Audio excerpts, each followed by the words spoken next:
Sister, my name is Aisha. I'm undergraduate. I'm a revotee. Sister, I want to ask, Islam makes women behind the veil and makes them outdated. What would you like to say about it?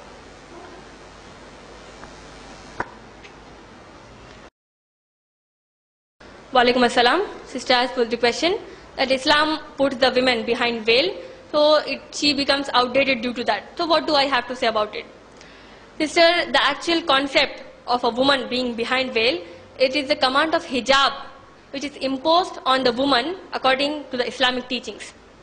Let me clear a very major misconception into the minds of many Muslims and even the non-Muslims, that the command of hijab is only for the women. But if we analyze the Quran, the command of hijab is first given to the men and then to the women. If we read the glorious Quran, sister, it is mentioned in Surah Nur, Surah number 24, ayah number 30 and 31. In ayah number 30, Allah subhanahu wa ta'ala says, say to the believing men that they should lower their gaze and guard their modesty. That will make for greater purity for them. And Allah knows that whatever they do, Allah is well acquainted with whatever they do. And in ayah number 31, Allah subhanahu wa ta'ala says to the believing women, to us women, that we should lower our gaze and guard our modesty. That we should not display our beauty except what appears thereof. And we should not display our beauty and ornaments. And Allah gives a list of relations with whom we can show our face, hands and feet.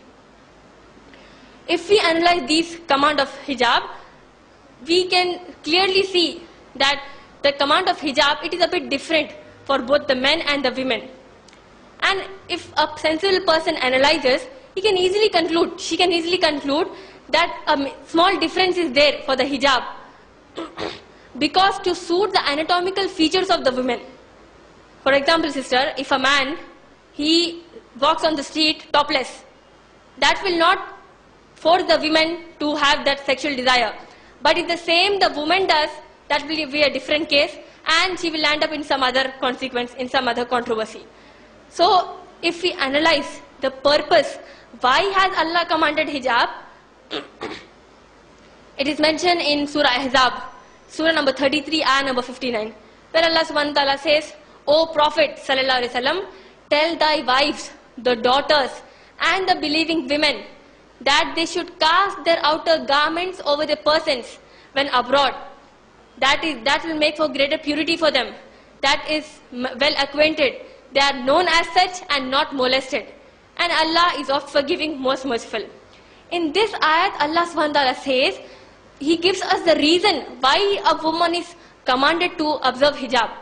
The reason is that so that she is given respect in the society, she is not degraded and she is not molested. As the ayat clearly says, molested. This is the reason, sister. Now if we feel that the woman, she gets degraded by maintaining hijab, let us analyze the society where hijab is not maintained and the society where hijab is maintained. If we analyze the society where hijab is not maintained, for example, the United States of America, which claims to be the superpower of the world, we find that the crime rate against women, it is declared by the National Crime Victimization Survey, Bureau of Justice, one of the US Justice Department. It says that in the year 2000, every 2 minutes a woman is raped. In the year 2000. And in the year 2001, the same US department says that 2,49,000 sexual assaults were reported against the women, out of which 84,000 were complete rapes. If further calculated, we can come to the conclusion that on an average, 230 women were raped every day in America. So sister, these are the consequences, as Allah mentioned, so that you are not molested. Allah says you maintain hijab, you will not get molested, you will not get degraded. I say this is degrading the women, raping her, molesting her, identifying her as a sex object. That is degrading the women. On the same hand, if we analyze a society where hijab is maintained, we find negligible cases of rapes in that society. Further, sister, again there is a misconception in the minds of the people that only Islam gives the command of hijab. But if we analyze the other religions, it is in Christianity, it is mentioned in the Bible, in Deuteronomy chapter number 22, verse number 5, that a man shall not wear anything that pertains to a woman, and a woman shall not wear anything that pertains to a man. And even in 1 Corinthians chapter number 11, verse number 5 to 6, even in my talk I have said these verses, quoted these verses, that a woman who does not cover her head dishonors her head, meaning to say that she should cover her head to become decent. Even in Hinduism, sister, it is mentioned in the book of Rig Veda, book number 8, hymn number 33, verse number 19, where a Hindu woman is commanded that you cast down your eyes and look not up, set more closely your feet, let none see what your garment veils, for you, a Brahmin, has become a pious woman. So the command of hijab is both in Islam as well as in the other religions. But if a Muslim woman, she observes hijab, she is told outdated. But if you find a Christian, a woman who covers herself, Christian woman, when she covers herself, she is called a nun, doing service to God. But if a Muslim woman, she observes hijab, she is degraded. Similarly, if a Hindu woman, she properly covers herself, she is called Sati Savitri. But if a Muslim woman, she maintains hijab, she is outdated. I say these are double standards of the people. That for one thing they say something, and for the other thing they say something. This is only the double standard, sister. We should defend our religion. We should say that the command of hijab, we should say what the wisdom is there. That the women, they are not molested. Similarly, sister, to know how exactly the hijab is to be done, Islam has given, according to the Islamic Sharia, there are 8 conditions of hijab, basically. The very first condition is that a man should minimally cover from the navel to the region just above the ankles. But the woman, she should compulsorily cover herself from the head till the toe.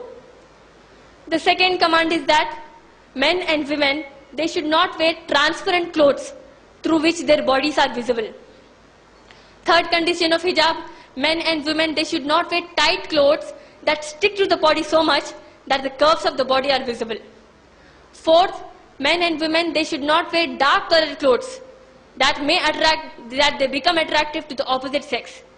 The fifth condition, men should not wear clothes resembling them to the women, that is, the dresses which they wear, popular in the society as women's dress, and the women, they should not wear dresses that are popular in the society as men's wear. The sixth condition, Muslim men and women, they should not wear dresses resembling them with the non-Muslim men and women, or any other dress that identifies a particular non-Muslim community. The seventh condition, women, they should not apply perfume, they should not wear perfume when they are going outside the houses, because again that will be an attraction for the opposite sex. And the eighth condition is that Muslim men and women, they should not wear dresses of a particular profession to whom they do not belong.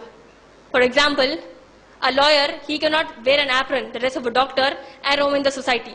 Because this is cheating. And Islam 100% forbids cheating and deceit. These are the 8 conditions of hijab which are to be maintained. And again the degrading part, let me give you a very simple example.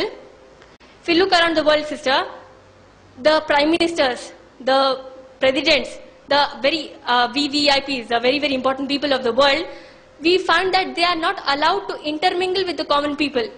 They are always surrounded by the bodyguards, by the security, by the Z-zone security, by the black cat commandos. Now can we say, we common people, can we say that these authorities are being degraded? We will not say, because we will say that this is for the protection of the authority.